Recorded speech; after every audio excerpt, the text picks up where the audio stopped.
Okay, for the second part, I decided to change the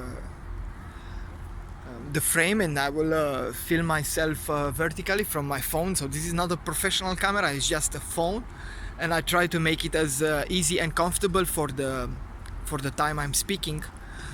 Basically, I was saying in the first part of the video which were my external, let's say, examples, motivators in my early childhood that sort of instill in me this desire to travel, to see the world, and create in me this passion, sort of, for being an explorer. Then there's a second part which I wanted to start immediately, and which I also think it's very important because, and this has to do a lot to do with imagination and coming back to original quality, your curiosity about life, about whatever aspects of life can be interesting for you at a certain age, and you see how this will evolve over time.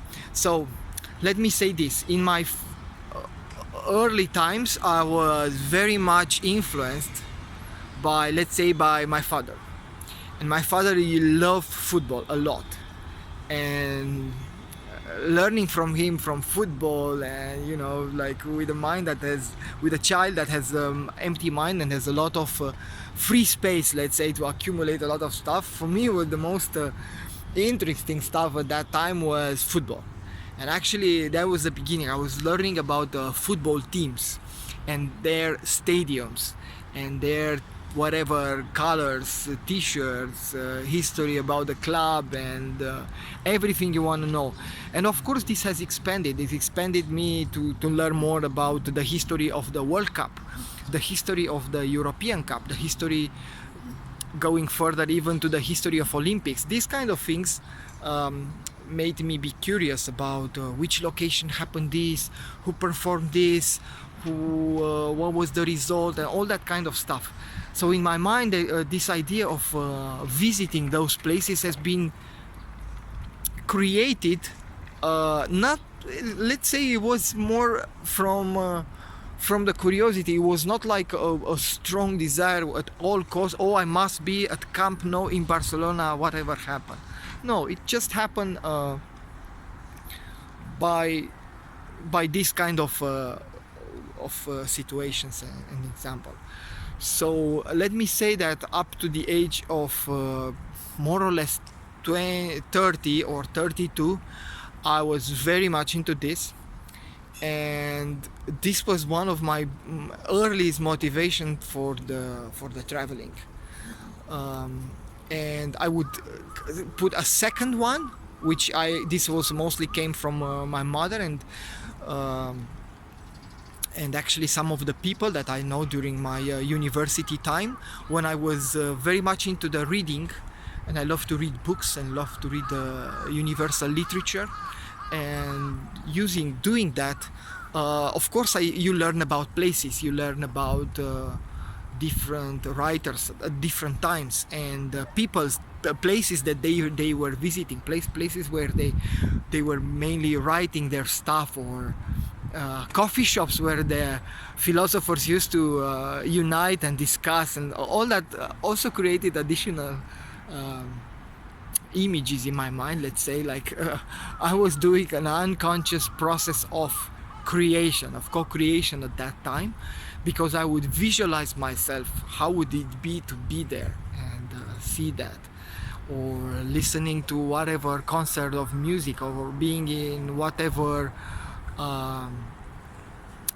let's say beach, listening to Café del Mar, for example, which for a while it was a dream of mine, which in the end was satisfied.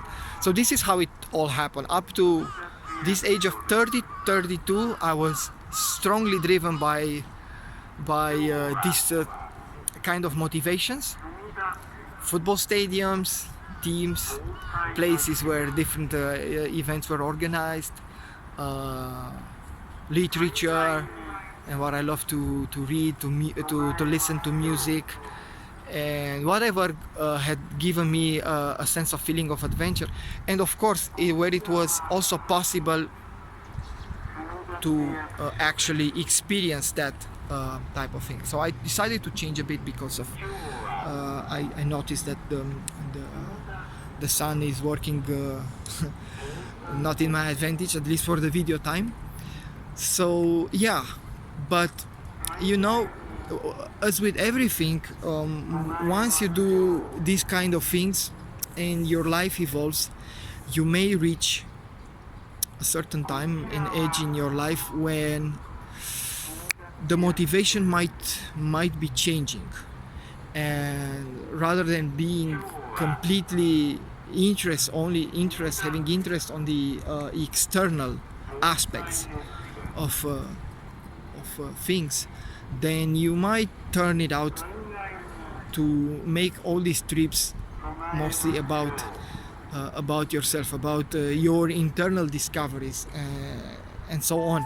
And I found that this happened to me roughly around the age of 32, 33, when I went through a point of crisis, then follow up by an evolution time, and this was a great time to reevaluate the motivation for traveling, why we go, what's the meaning and the purpose of a given trip. And yes, it matters how you feel, that is undiscussable, but secondly, it's also important, why are you there, what would be the lesson.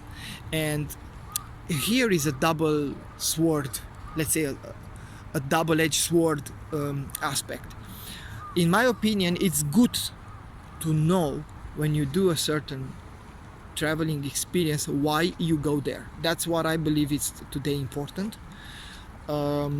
Knowing for you internally why is important for you, and secondly, it's also important to get inspiration from the outside, to know other people's experiences and see whether there is anything in that resonates with you in the same time. So you don't just travel because you want to be on the highest top or whatever, and because you look cool in the picture. Yeah, that could be a motivation. I would consider that a lower motivation, but you have to search a little deeper to find out really why am I going here, why this is important for me. And there could be many reasons. Okay, it could be, as I mentioned, it could be that the place you're going there, like it happened to me when I first time moved to Asia and have an Asian experience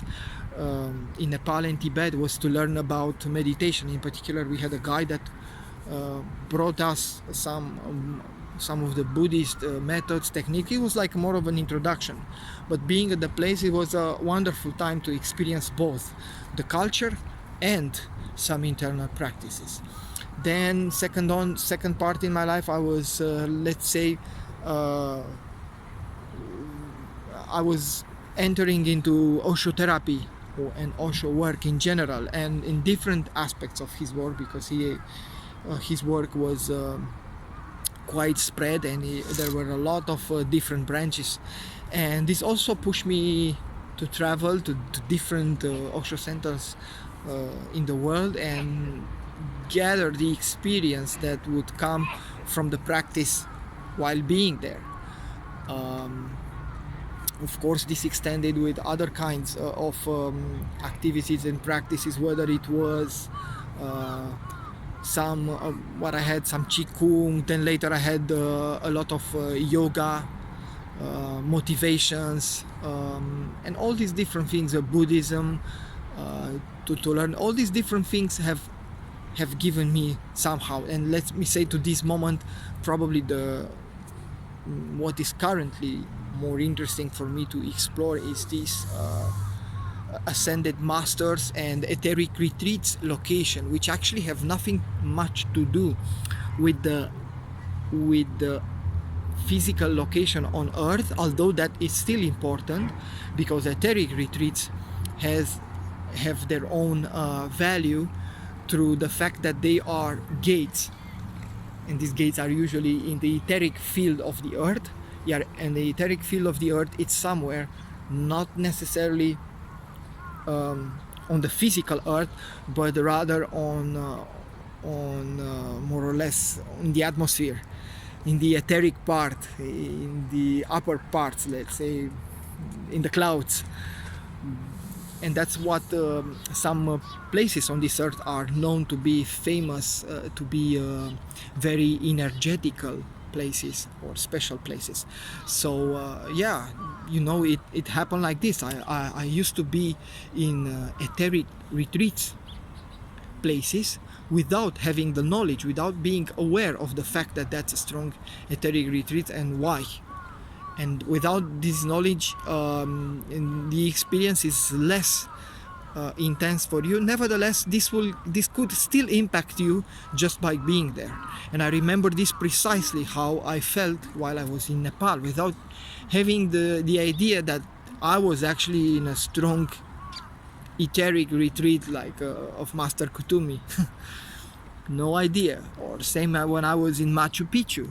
Machu Picchu, I was there because, oh no, I want to do the Inca Trail because that's cool and it's interesting, and that was for me Inca Trail, only that. I had no idea that that could be also an etheric retreat of ascended masters.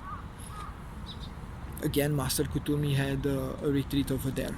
So yeah, it's like this. The motivation changes over time for traveling, and it's always good that you know and are you aware of what motivates you. I could also give a deeper example of Japan. Why am I here? You know, why am I here at 42? And but I would prefer to do this in another short, different video to give you a concrete example on how I made my choice to be here. Thank you.